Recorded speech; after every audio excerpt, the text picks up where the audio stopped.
Great lives rarely end with a simple closing of the eyes, and history, it seems, demands a final, dramatic curtain. But for Sophocles, the most celebrated playwright of Athens' golden age, the end came with multiple competing scripts. In the winter of 405 BC, the man who had given Athens Oedipus Rex and Antigone would become a myth in and of himself. His passing became a cultural touchstone for an Athens on the verge of collapse, the last, perfect embodiment of a golden era that was about to be extinguished forever. The most famous legend claims that the 90-year-old master died from the strain of reciting a particularly long sentence from his own Antigone without pausing for breath.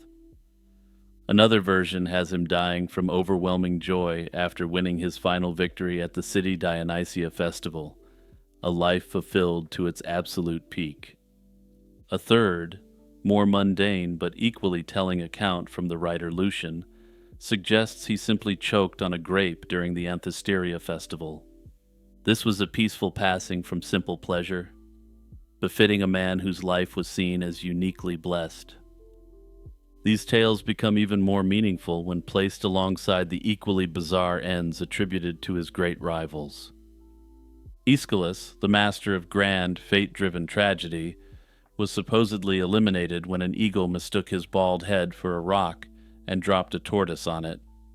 Euripides, the controversial modernist who tore apart traditions, was said to have been literally torn apart by a pack of wild dogs. While this story was likely never intended to be taken literally, it does say a lot about how his critics felt about Euripides and his work. The myths around Sophocles were built on the foundation of a real life that was, by any measure, extraordinary. Born around 497 BC in the Athenian suburb of Colonus to a wealthy armor manufacturer, Sophocles was Athens' golden boy from the start. At 16, his beauty and talent earned him the honor of leading the choral chant, celebrating the pivotal Greek victory over the Persians at Salamis. His career as a playwright was one of unparalleled success, and he wrote over 120 plays and won as many as 24 festival competitions. But unlike many artists, his genius wasn't confined to the stage. He was a true citizen artist, serving Athens as an imperial treasurer and as a general alongside the great statesman Pericles. His piety was also legendary, and he served as a priest and famously housed an icon of the sacred serpent of the healing god Asclepius. Even in his final years, his brilliance was undimmed.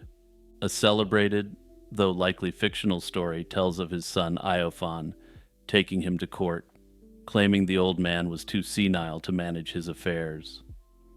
As his defense, Sophocles simply recited a passage from the play he was then composing, which was absolutely beautiful and sounded just like the works he had produced in his younger days.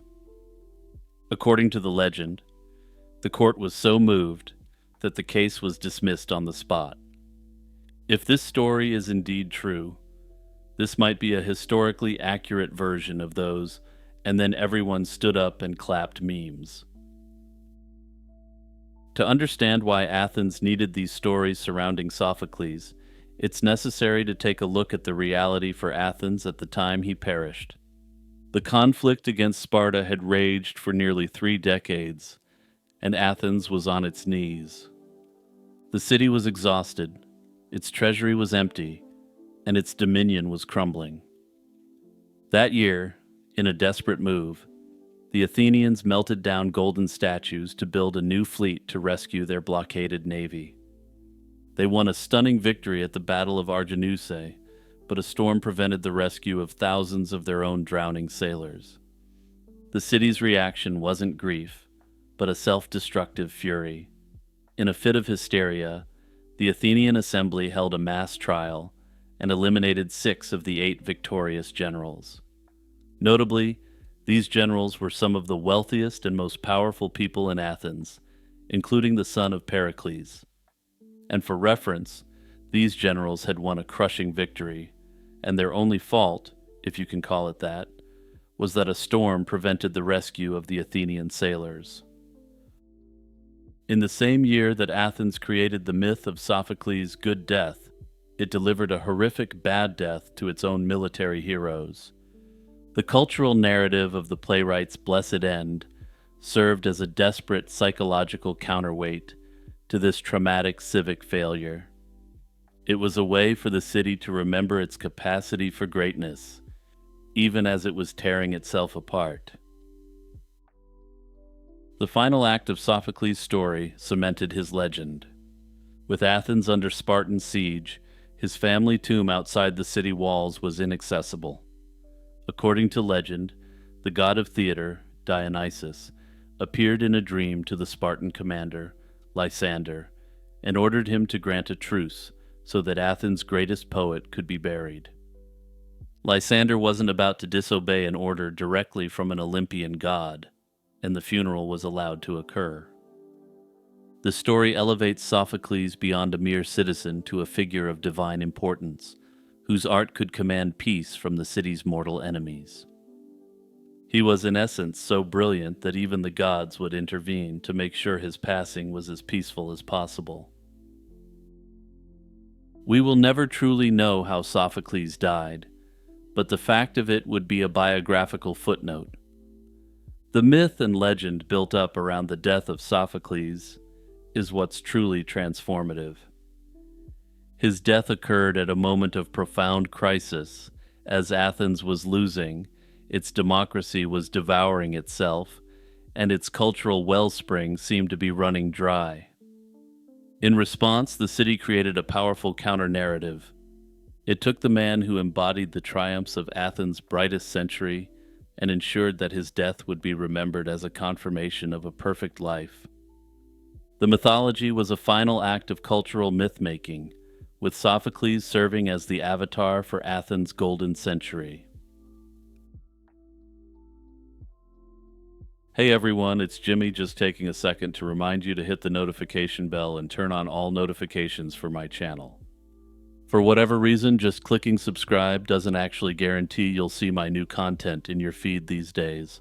So yeah, hit the bell please, and thank you. Also, don't forget that you can support my work for as little as $1 a month through the YouTube membership. In the late 9th century, Rome was a city in turmoil. The era was marked by relentless political instability and a rapid turnover of popes of dubious moral character. In fact, between 896 and 904, the papacy changed hands almost yearly. Competing factions of nobles and clergymen vied for influence, often installing and deposing popes to serve their own interests. The papacy had become a pawn in a larger power struggle involving local Roman aristocrats and regional dynasties in Italy. These feuds coincided with the fragmenting of Charlemagne's empire, leaving Italy without a strong central authority, and Rome caught between the ambitions of rival noble houses.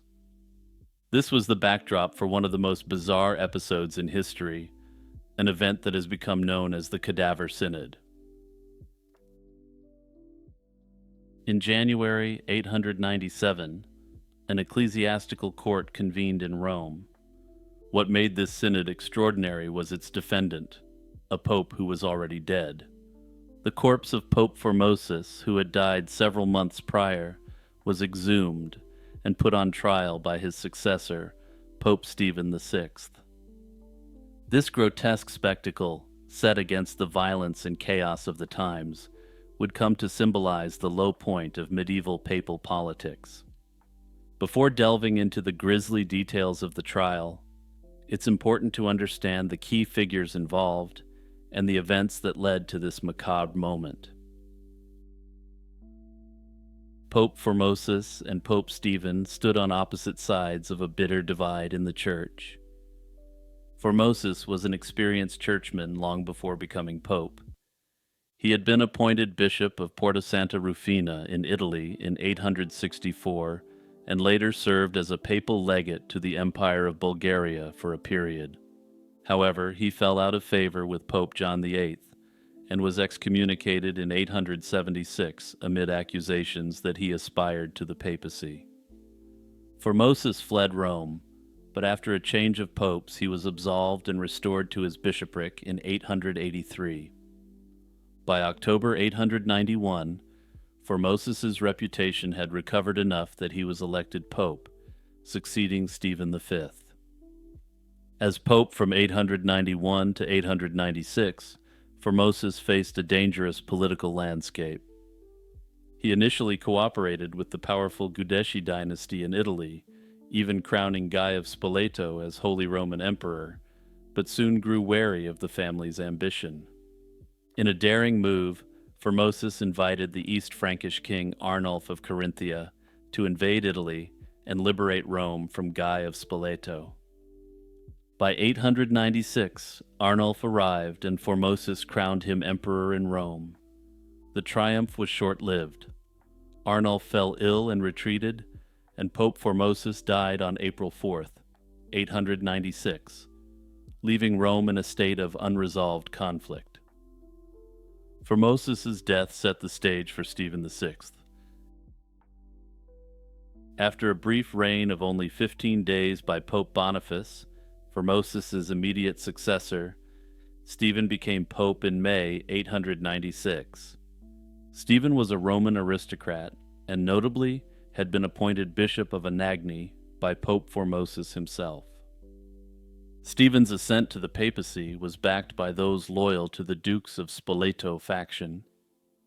In fact, Stephen's family had long supported the House of Giudeschi, and he himself was a close personal supporter of Lambert of Spoleto. Lambert was the son of the former Emperor Guy of Spoleto, who Arnulf had deposed after being invited to do so by Pope Formosus. Lambert and his mother, Empress Agiltrude, had a score to settle, and they viewed Formosus as a traitor for crowning their rival Arnulf as Holy Roman Emperor. Thus, when Stephen VI took the throne, this faction finally gained the upper hand in Rome. The timeline of events between Formosus's papacy and the Cadaver Synod is a tale of rapid reversals. As mentioned, in early 896, Arnulf entered Rome, and Formosus crowned him Holy Roman Emperor in St. Peter's Basilica, but Arnulf soon fell ill and returned across the Alps. Formosus passed away soon after, and the papal throne passed to Boniface VI, who succumbed to gout after only 2 weeks in office. Thus, within the span of a few months in 896, Rome saw an emperor crowned, an emperor incapacitated, a pope die, another pope come and go, and finally Pope Stephen VI assume power. By late 896, Lambert of Spoleto and his mother Agiltrude entered Rome, reasserting their influence. The city was seething with factional hatred, and the supporters of the deceased Pope Formosus were now at the mercy of the Giudeschi faction. It was in this charged atmosphere that Pope Stephen VI decided to take the extraordinary step of putting his dead predecessor on trial. Stephen VI convened a synod in January 897 to literally unearth the past. Historical sources suggest that Lambert and Agiltrude's presence in Rome was a catalyst. According to one account, Empress Agiltrude was determined to wreak vengeance on Formosus even after death. Pope Stephen had now set the stage for a trial unlike anything before or since in papal history. For the last millennia, numerous people have asked the somewhat bizarre question: why would anyone put a dead pope on trial? The motivations behind the Cadaver Synod were a mix of political revenge, legal pretext, and personal advantage. Officially, Pope Stephen VI charged Formosus with multiple crimes: perjury, violating canon law by transferring bishoprics, and, quote, acceding to the papacy illegally. Church law at the time forbade a bishop from moving from one diocese to another, a practice which is now common and accepted.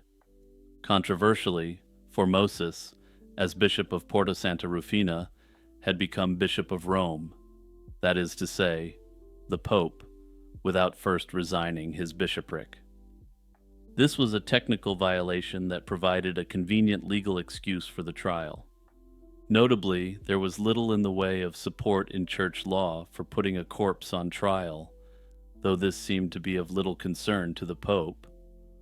One must question if contemporaries questioned whether Pope Stephen was committing a sacrilegious act by attempting to pass judgment on someone who is already departed. Unfortunately, the records are silent on this, partly because, as you will see, the Church itself tried to destroy all the records related to this farce in later years. Stephen VI and his allies alleged that because Formosus had abandoned his first bishopric, his election as pope was null, and all his decrees were invalid. Beneath these canonical charges, however, lay a far more bitter political vendetta. The Guideschi faction, led by Lambert and Agiltrude, seethed with hatred for Formosus. By disgracing Formosus even in death, Lambert's supporters hoped to nullify Formosus's acts, including Arnulf's coronation, and reassert Lambert's legitimacy as rightful emperor. In essence, the Cadaver Synod was intended to be so completely and utterly humiliating that all acts of Formosus were viewed as invalid. Personal motivations between the two popes likely played a significant role as well. Pope Stephen VI himself had something to gain from Formosus's disgrace. Recall that Formosus had made Stephen the Bishop of Anagni. If Formosus's papacy were declared void, then Stephen could claim that his own appointment as bishop and subsequent transfer to the papacy was illegitimate through no fault of his own. In other words, Stephen put Formosus on trial to purge any taint of irregularity from his own record. It was a cynical but shrewd rationale. By condemning the hand that had fed him, Stephen absolved himself. Religious or moral considerations weren't front and center in this medieval legal drama. Nearly everyone recognized the trial as driven by earthly politics rather than divine justice. Yet Stephen VI cloaked his actions in the language of church law and righteousness. He portrayed Formosus as a perjurer and usurper of the papal see. He was a man whose very corpse had to be punished to right the wrongs he had committed against the Church. In January 897, under the vaulted ceilings of the Lateran Basilica, the corpse of Pope Formosus was brought before an ecclesiastical tribunal. Monks reportedly exhumed Formosus's body from its tomb, and the roughly 9-month-old cadaver was dressed in papal vestments and regalia. One can only imagine the scene. The deceased pope's rotting remains seated upright on a throne, clad in rich robes, with a mitre upon his skull. The stench of decay must have hung heavy in the air as Pope Stephen VI opened the proceedings. To give the corpse a semblance of participation, a deacon was appointed to speak on Formosus's behalf. This deacon stood by the cadaver, answering the charges on behalf of the lifeless pope, who of course could not speak for himself. In essence, he was role-playing a straw man of a version of Formosus, who readily admitted how evil and corrupt his actions were, and how he should be severely punished. According to contemporaries, Stephen raged at the corpse with startling ferocity. The 10th century chronicler Liutprand of Cremona described Stephen shouting accusations directly at Pope Formosus's remains. All of Formosus's old alleged crimes were laid out once more, and the very accusations Pope John VIII had leveled against him years before were revived in full. The charge that most concerned the synod was that Formosus, as Bishop of Porto, had violated canon law by assuming the papacy. This, in Stephen's view, made every act of Formosus as pope illegitimate. Unsurprisingly, the Cadaver Synod pronounced Pope Formosus guilty on all counts. What followed was a sentence as shocking as the trial itself. In a ritual degradation, Stephen VI ordered the corpse stripped of its papal garments in front of the assembly. He then personally hacked off the 3 skeletal fingers Formosus had used for giving blessings and consecrations, a final symbolic defilement of the dead pope's holy authority. The synod declared all of Formosus's decrees and ordinations null and void, effectively erasing his pontificate from history. As if that weren't enough, Pope Stephen then condemned the corpse of Pope Formosus to be disposed of unceremoniously. Some sources say the body was initially buried in a pauper's graveyard for foreigners in another act of ritual humiliation. But Stephen continued to stew over the dead pope and needed to humiliate the man even further. A few days later, he had Formosus's corpse dug up yet again, dragged through the streets of Rome, and tossed into the Tiber River like trash. The image of priests hauling a dead pope to the river and heaving it into the water is just one more gruesome chapter in this trial, but it wouldn't be the final one. The macabre spectacle of the cadaver synod didn't sit well with the people of Rome. Indeed, the trial's immediate aftermath was as dramatic as the event itself. The Roman public was scandalized at the sight of a former pope's corpse abused and discarded. Many citizens of Rome actively disliked or even hated Formosus for calling Arnulf into their city, but the condemnation for the cadaver synod came from all sides. Rumors began to spread that the river had rejected Formosus's body, and according to one tale, the corpse washed up downstream and was miraculously found intact by a monk. Whispers of miracles performed by Formosus's remains circulated among the faithful. The people of Rome turned against Pope Stephen, disgusted by his desecration of a predecessor and fearful of divine punishment for such blasphemy. What was coming next is yet another stain left on the history of the papacy by the disturbing actions of this deranged pope. Within a few months of the trial, in the summer of 897, anger boiled over into open revolt. An insurrection in Rome deposed Stephen, and the once powerful pope was stripped of his papal insignia and thrown into prison. The exact details of what happened next are murky, but by July or August 897, Pope Stephen was strangled to death in his cell. The orchestrator of the cadaver synod was now gone, eliminated by the very instability that had put him in power. Incredibly, this was not the final twist of the saga. The Church quickly moved to correct what many saw as a travesty of justice. Stephen's immediate successor as pope was Pope Theodore II, who reigned only 20 days in December 897. In that short time, Theodore II convened a council that annulled the cadaver synod's verdict. He rehabilitated Pope Formosus, declaring all of Formosus's acts and ordinations valid once more. According to records, Theodore also recovered Formosus's body from the monk who rescued it and reburied it with honor in St. Peter's Basilica, dressed again in pontifical vestments. This was a direct repudiation of Stephen's deeds and an attempt to restore dignity to the papacy. The next year, Pope John IX reaffirmed this course.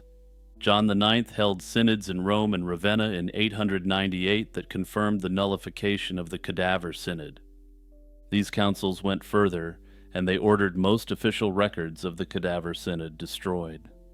Stephen's extreme actions were formally condemned, and it was decreed at that time that no future trial should ever be held against a corpse. The Church desperately wanted to ensure that such an embarrassment wouldn't happen again. The nightmare seemed to have been put to rest, and Formosus's legacy was rehabilitated, at least for the time being. However, the story still wasn't over. The factional conflict that had triggered the cadaver synod continued to smolder. In 904, Pope Sergius III, a one-time ally of Stephen VI and reportedly a participant in the cadaver synod as a bishop, seized the papal throne. Sergius proved to be as vindictive as his predecessors. He convened yet another synod which reversed the reversals, reaffirming the validity of the cadaver synod's condemnation of Formosus.